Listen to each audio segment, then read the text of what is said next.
Courier വന്ന മോളി ഫിഷുകളെ kit പൊട്ടിച്ച് നെറ്റിലേക്ക് ആക്കുന്ന തിരക്കിലാണ് ഈ ചേട്ടൻ. ഏകദേശം 100 കണക്കിന് ഡാൽമേഷൻ മോളി ഫിഷുകളാണ് ഈ ചേട്ടൻ ഇങ്ങനെ കളക്ട് ചെയ്യുന്നത്.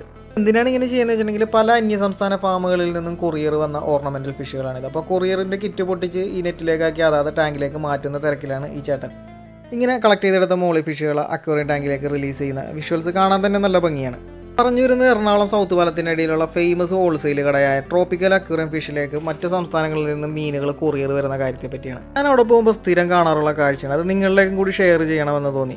ലോഡ് കണക്കിന് മീനുകളാണ് ഇവിടെ സ്ഥിരം വരുന്നത്. മറ്റു ഷോപ്പുകളിൽ നിന്ന് പോലും ആളുകൾ ഇവിടെ വന്നിട്ടാണ് ഹോൾസെയിൽ ഫിഷ് വാങ്ങിക്കൊണ്ട് പോകുന്നത്. ഇതിപ്പോൾ ബ്ലാക്ക് മോറൻ ഈ ചേട്ടൻ പൊട്ടിച്ച ടാങ്കിലേക്ക് മാറ്റുന്നത് ഞാൻ നമ്മുടെ ഗപ്പികളുടെ കൂടെ ആകാൻ വേണ്ടി വെയിറ്റ് ചെയ്തിരിക്കുകയാണ്. അടുത്തത് ഗപ്പികൾ ഇടാമെന്ന് ഈ ചേട്ടൻ പറഞ്ഞിട്ടുണ്ടായിരുന്നു. അങ്ങനെ ഏറെ നേരത്തെ കാത്തിരിപ്പിനൊടുവിൽ നമ്മുടെ ഗപ്പികളുടെ ഒഴിവെത്തി. ഏകദേശം 1000 കണക്കിന് ഗപ്പികളാണ് ഇതുപോലെ കളക്ട് ചെയ്ത് നമ്മളെ ടാങ്കിലേക്ക് മാറ്റാൻ പോകുന്നത്. അങ്ങനെ ഗപ്പികൾ ടാങ്കിലേക്ക് റിലീസ് ആവുന്ന മൊമെന്റ് കാണാനായിട്ട് നല്ലൊരു സാറ്റിസ്ഫാക്ഷൻ ആയിരുന്നു. അപ്പോൾ ഇതുപോലുള്ള വീഡിയോകൾക്കായി ചാനൽ ഒന്ന് സബ്സ്ക്രൈബ് ചെയ്യണേ.